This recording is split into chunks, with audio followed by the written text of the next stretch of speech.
sahabat petani di seluruh Indonesia. Kita berjumpa lagi pada hari ini untuk belajar tentang bagaimana pentingnya pH tanah, ya. Jadi tanah itu kalau kita bawa ke laboratorium atau ada alat, ya, ada alatnya nanti, alat pH namanya pH meter. Alat untuk mengukur H positif, berapa banyak H positif di tanah, ya, lawannya adalah pOH, ya. Kita juga bisa mengukur pOH. Jadi berapa banyak OH minus di dalam tanah. Tapi biasanya kita mengukur tersebut dengan pH. Jadi range-nya adalah dari angka 0,001 sampai angka 14. Itulah yang disebut dengan pH. Jadi kalau pH-nya itu kalau kelawanannya dengan OH, ya. Jadi kalau tengah-tengahnya itu angka 7. Jadi 0, sekian sampai ke 14, tengah-tengahnya adalah angka 7. Biasanya kalau punya pH 1 berarti pOH-nya 13, ya kan? Kalau pH-nya 6 berarti pOH-nya adalah 14 kurang 6. Jadi kebalikannya. Biasanya adalah mengukur pH, yaitu berapa banyaknya H positif. Karena H positif ini kalau kerendahan, jadi artinya jumlahnya banyak, itu pun juga akan mengganggu, ya. Nanti ada tabelnya, nanti diperlihatkan pentingnya untuk mengetahui pH tanah. Biasanya kita ukur dengan alat yang disebut dengan pH meter. Nah, unsur hara yang kita bicarakan sebelumnya, bahwa ada nitrogen, fosfor, kalium, sulfur, kalsium, magnesium, besi, mangan, boron, kupar, zinc, molybdenum, itu ternyata perilakunya di dalam tanah itu bisa beragam. Dia menyesuaikan dengan pH. Ya.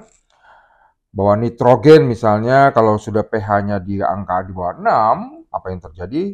Maka akan berkuranglah keberadaannya, kemampuan akar untuk mengambil nitrogen tersebut. Demikian juga fosfor. Fosfor sangat kecil lagi, ya. Jadi pH-nya di angka 6,5 itu sudah turun.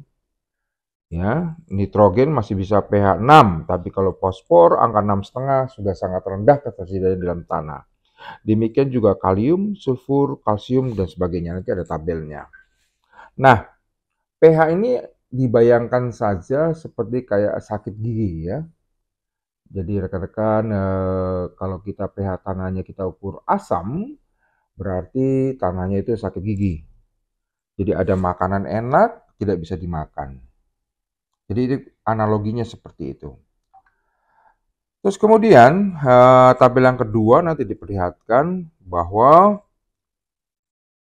ketersediaan hara-hara ini kita hanya dalam tabel itu nanti ada nitrogen, fosfor, dan kalium. Hanya 3 hara saja yang diperlihatkan.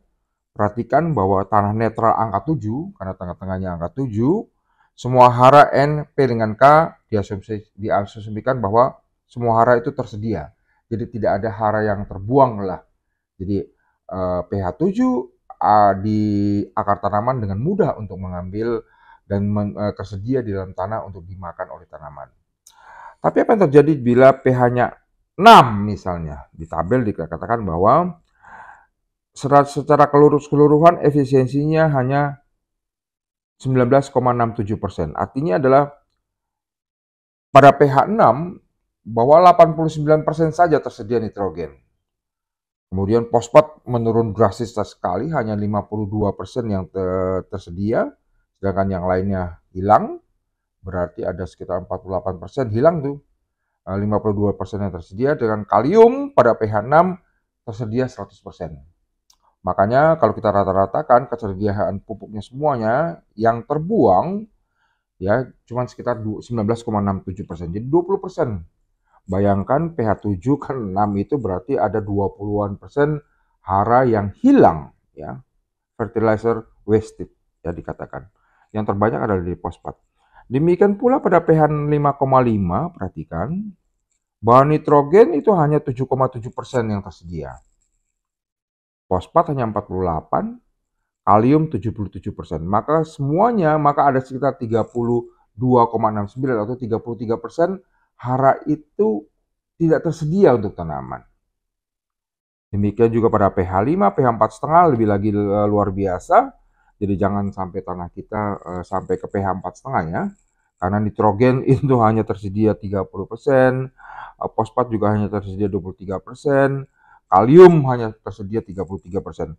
Maka kalau kita gabungkan semua antara nitrogen, fosfor, dan kalium, itu hanya tersedia 70-an, 71,34%. Ya anggap sekitar 70-an%. Itu hilang ditahan oleh tanah itu tersebut. Jadi kita harus perbaiki pH tanahnya. Nanti kita akan belajar bagaimana cara kita secara kasar saja ya untuk memperbaiki pH tanah ini. Tabel yang ketiga ini menggambarkan kepada kita, coba perhatikan bahwa pada pH 6,5 akar itu bagus sekali tumbuhnya karena hara tersedianya dengan cukup, fosfatnya tersedia, tidak ada keracunan aluminium ya. Biasanya kalau pH rendah juga bisa keracunan aluminium karena aluminium tersedia banyak di sana. Nah, perhatikan pH 5,5 mulailah tertekan akar itu karena ada aluminium di sana, fosfat juga tidak tersedia maka dia lebih rendah. Bagaimana dengan pH 5,2? Ternyata akar pun juga tidak bisa tumbuh ke bawah. Ya. Jadi akarnya pendek-pendek, akibatnya adalah mengambil makanan yang lain pun menjadi kendala. Kita akan lanjutkan bagaimana sih kita untuk bagaimana menghitungkan bagaimana kebutuhan dolomit ya, ataupun dolomit adalah magnesium kalsium karbonat. Jadi ada Mg dengan Ca-nya di sana. Tapi Ca yang berperan untuk membuat netralisir bagaimana menetralisir pH tanah tersebut. Saya akan asumsikan dengan menggunakan bagaimana perhitungan menggunakan dolomit ataupun kapur ya. Dolomit ada Mg-nya, Mg CaCO3, sedangkan kapur adalah CaCO3. Boleh pilih yang menggunakan dolomit atau menggunakan kapur. Ini adalah contoh bagaimana menghitung mudahnya saja ya. Sebenarnya harus tanah itu dibawa ke laboratorium kan. Dilihat bagaimana Ca-nya, dilihat bagaimana pH-nya, dilihat dengan hara lain, bagaimana dengan tekstur tanahnya. Itu akan mempengaruhi dengan pH tanah juga.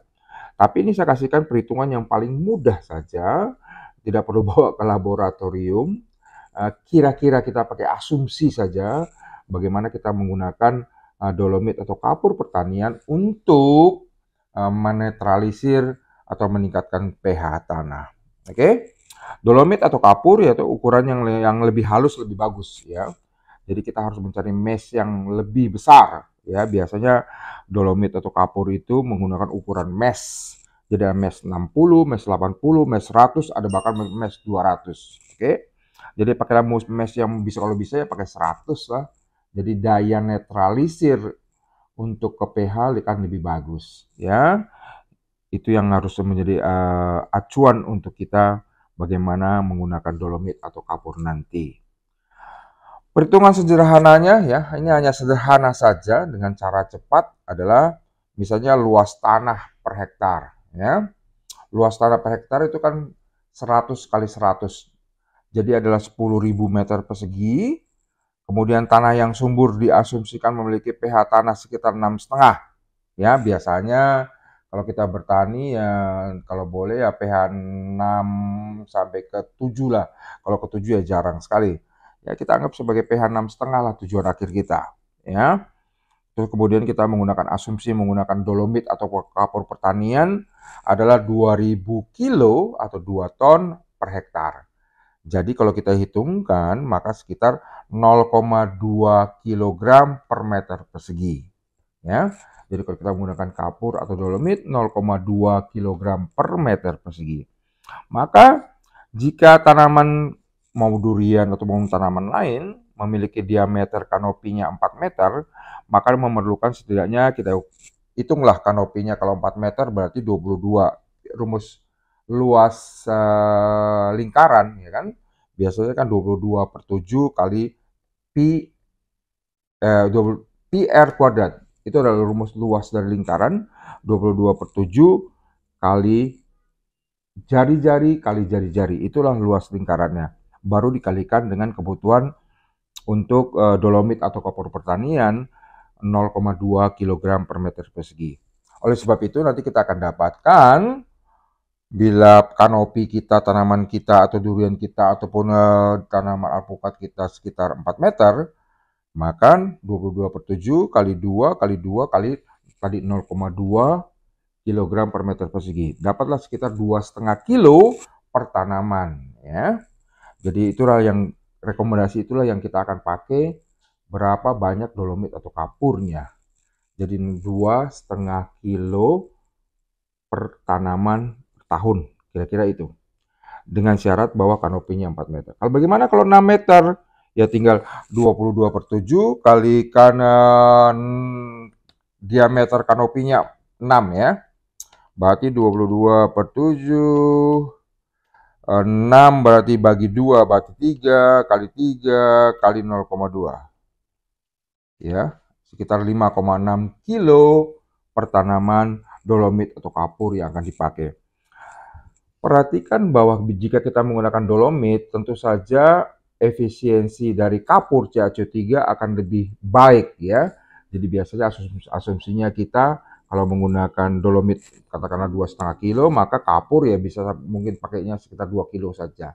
Karena daya menetralisir pH akan lebih bagus menggunakan CaCO3 bukan dolomit.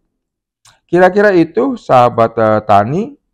Jika Anda menyukai konten ini, tolong share, kemudian like, kemudian komen. Ya, kita bisa membahas hal-hal lain, isu penting lain tentang pertanian. Sampai jumpa.